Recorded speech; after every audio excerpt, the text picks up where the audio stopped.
ஏசம் info viewers அனைவருக்கும் வணக்கம். நான் டாக்டர் நித்யா, சித்தா பிசிஷியன்.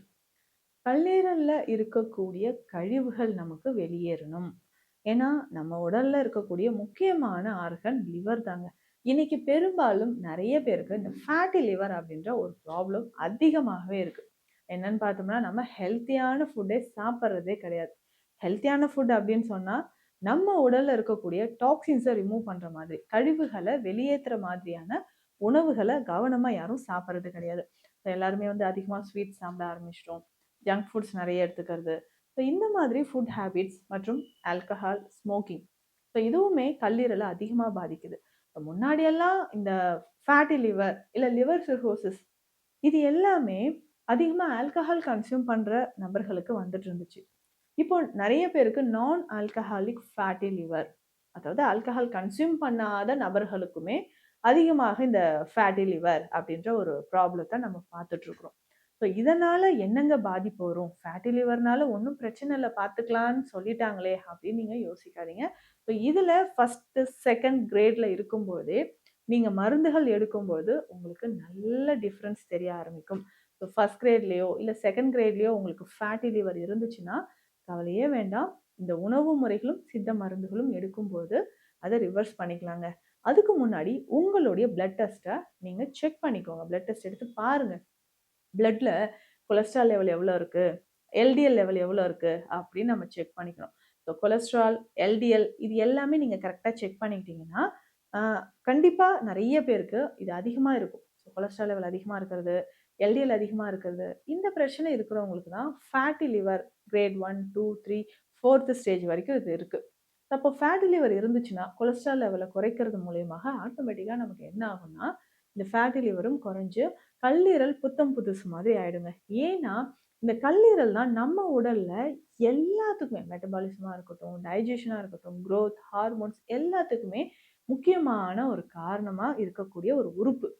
இதுல ஏதாவது ஒரு பாதிப்பு ஏற்பட்டுச்சுன்னா உடல் முழுவதுமே நமக்கு பாதிப்பு ஏற்படும். ரொம்ப ரொம்ப கவனமாக இருந்துக்கோங்க. சரி, இதுக்கப்புறம் நம்ம என்னங்க பண்ணலாம்? இந்த கல்லீரலை பாதுகாக்க என்ன செய்யலாம் அப்படின்னா, சீரகம் அல்லது சோம்பு இந்த தண்ணீரை நீங்க குடிச்சுக்கோங்க. சீரகம் அல்லது சோம்பு நீங்க குடிச்சுக்கிட்டே வரும்போது நம்ம உடல்ல டாக்ஸின்ஸ் ரிமூவ் ஆகும். நார்மலா நீங்க வாட்டர் குடிக்கிறதுக்கு பதிலா அதுல ஒரு நாளைக்கு சீரகம், இன்னொரு நாள் சோம்பு போட்டு பாயில் பண்ணி அந்த தண்ணீரை குடிச்சுக்கோங்க. உங்களுக்கு நல்ல டிஃப்ரென்ஸ் தெரிய ஆரம்பிக்கும்.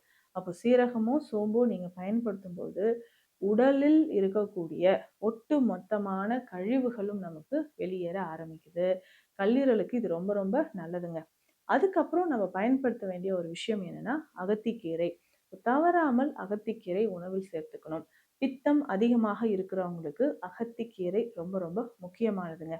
அப்போ லிவர்ல இருக்கக்கூடிய டாக்ஸின்ஸ் நமக்கு வெளியேறணும்னா மறக்காம அகத்திக்கீரையை சேர்த்துக்கோங்க. இது உணவாக சமைத்து சாப்பிடலாம்.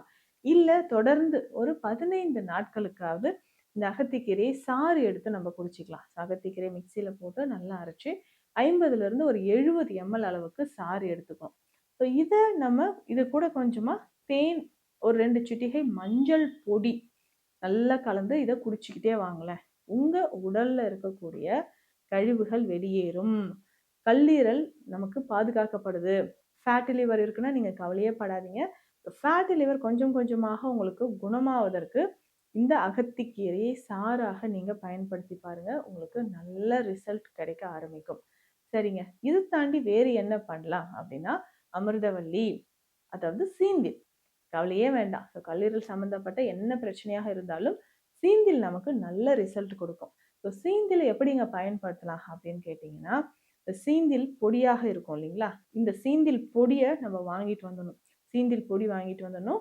இதனோட 20 கிராம் அளவுக்கு சீரகம் சேர்க்கணும். 20 கிராம் அளவுக்கு மஞ்சள் பொடி சேர்க்கணும்.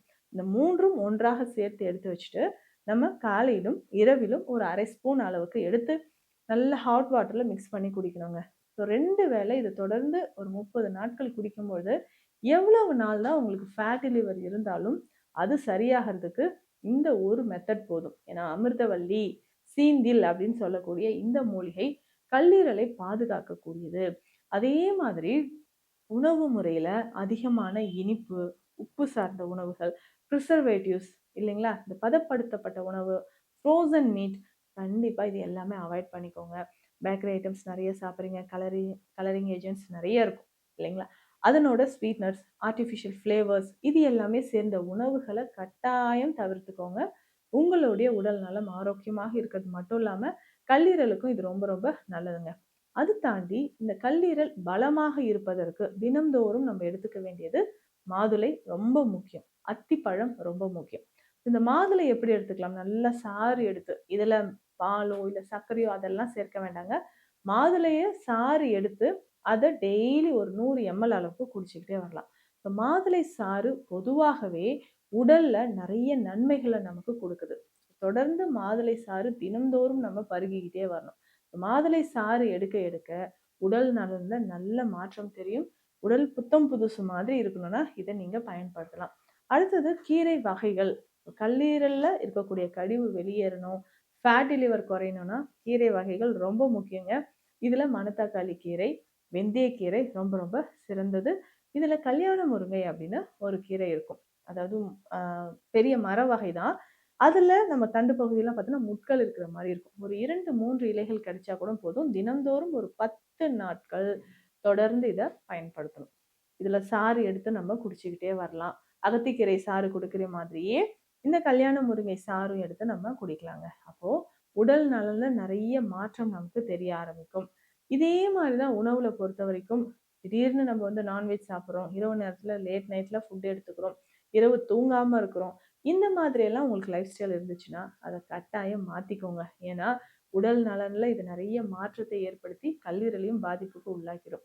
ஸோ இந்த மருந்துகள் எல்லாமே ஃபாலோ பண்ணுங்க. மறக்காம தண்ணீர் நெறைய குடிச்சுக்கணும். கான்ஸ்டிபேஷன் மலச்சிக்கல் இல்லாம பார்த்துக்கணும். ஸோ யூரினரி ட்ராக் இன்ஃபெக்ஷன் ஏதாவது இருந்தா, அதையும் நீங்க சரி பண்ணிக்கணும். ஸோ இது எல்லாமே ரெகுலரா நீங்க ஃபாலோ பண்ணிக்கிட்டே வரும்போது, ஃபேட்டி லிவர் பிரச்சனையா இருந்தாலும், கல்லீரல்ல இருக்கக்கூடிய கழிவுகள் வெளியேறவும் இந்த மெத்தட நீங்க ஃபாலோ பண்ணிக்கலாம். மீண்டும் அடுத்த பதிவில் சந்திக்கலாம். நன்றி.